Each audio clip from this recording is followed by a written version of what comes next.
Assalamualaikum semuanya. Apa kabar hari ini? Semoga teman-teman semua dalam keadaan sehat walafiat. Amin amin ya rabbal alamin. Nah, untuk mengawali kegiatan hari ini, mari kita bersama-sama mengucap basmalah.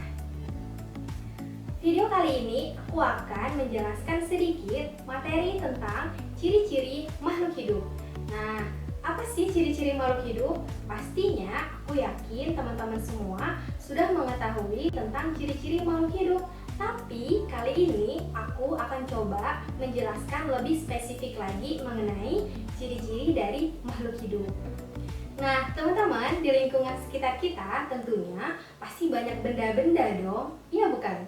Nah, benda-benda itu kita akan mengklasifikasikan ciri-cirinya dari makhluk yang hidup dan makhluk yang tidak hidup. Nah, teman-teman, di lingkungan sekitar kita tentunya akan banyak terdapat benda-benda, iya bukan? Nah, coba kamu perhatikan papan tulis dengan tumbuhan yang ada di sekitarmu. Apa bedanya dari keduanya? Ada tidak ya perbedaannya dari keduanya? Nah, apakah tumbuhan mempunyai kemampuan untuk bernafas, kemudian bergerak, kemudian berkembang biak atau reproduksi? Kita nggak tahu ya. Mari kita diskusikan bersama. Secara garis besar, benda-benda di alam semesta ya yang diciptakan oleh Allah Subhanahu wa taala itu pasti sempurna. Nah, itu terdiri atas benda yang hidup dan benda yang tidak hidup. Nah, benda yang hidup itu dia memiliki ciri-ciri kehidupan di dalamnya. Sedangkan benda yang tidak hidup atau biasa kita sebut dengan benda mati, dia pasti tidak memiliki ciri-ciri kehidupan. Nah, teman-teman, jadi keduanya itu memiliki klasifikasi ciri-ciri yang berbeda dari benda yang hidup dan benda yang tidak hidup. Baik, aku akan bahas mengenai ciri-ciri dari makhluk hidup. Nah, manusia, hewan, ataupun tumbuhan itu semua adalah makhluk yang hidup. Nah, tapi makhluk yang hidup itu memiliki ciri-ciri. Ada 8 klasifikasi dari ciri-ciri makhluk hidup. Mari kita bahas. Ciri yang pertama yaitu bernafas. Nah, setiap saat kita pastinya membutuhkan udara untuk apa? Bernafas. Setiap hari dari kita bangun sampai kita beraktivitas, bahkan sampai kita tidur, kita memerlukan udara untuk bernafas. Nah, prosesnya ketika kita menghirup udara itu pasti kita akan mengambil kandungan apa yang namanya oksigen atau biasa kita sebut dengan O2. Kemudian kita akan mengeluarkan udara dengan kandungan yang namanya karbon dioksida atau CO2. Ciri yang kedua yaitu bergerak. Nah, kita sebagai manusia adalah contoh dari makhluk yang hidup. Kita bisa bergerak dengan menggunakan apa? Alat gerak, iya bukan? Nah, alat gerak yang kita gunakan untuk bergerak pastinya apa? Kaki. Kita dapat bergerak dari sekolah ke rumah, dari rumah ke sekolah, itu menggunakan alat gerak kaki ya. Untuk apa? Ya untuk bergerak. Nah, kita ambil contoh kalau tadi kita sebagai manusia, kita ambil contoh hewan. Nah, bagaimana hewan itu bergerak? Contohnya ikan. Nah, ikan bergerak dengan menggunakan siripnya. Seperti itu. Kemudian, kalau kita ambil contoh tanaman, nah bagaimana tanaman itu bergerak? Tanaman itu akan bergerak apabila pergerakannya itu akan mengikuti sinar matahari. Nah, ciri yang ketiga yaitu makan dan minum. Makhluk hidup itu semuanya pasti akan membutuhkan makan dan minum. Untuk apa? Yaitu untuk menghasilkan energi. Nah, kita sebagai manusia apabila tidak memberikan asupan pada tubuh untuk makan dan minum, maka kita akan lemas, ya enggak? Nah, maka dari itu penting sekali untuk kita sebelum beraktivitas itu melakukan makan dan minum untuk menghasilkan energi supaya kita bisa menjadi kuat dan sehat. Nah, air yang kita minum itu berfungsi untuk apa? Yaitu untuk zat pelarut di dalam tubuh. Itu juga sangat penting.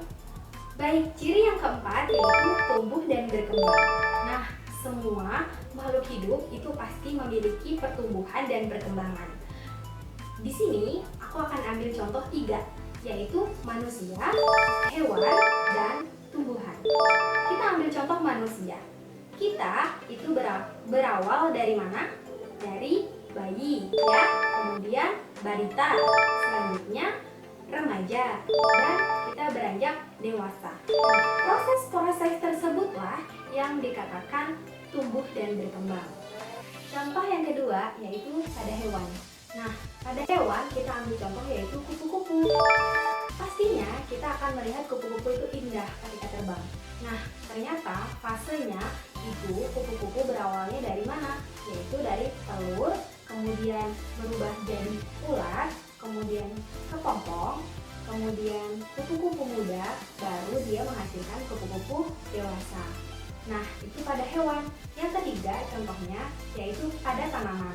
Nah, tanaman itu pastinya bisa tumbuh besar itu berawal dari mana?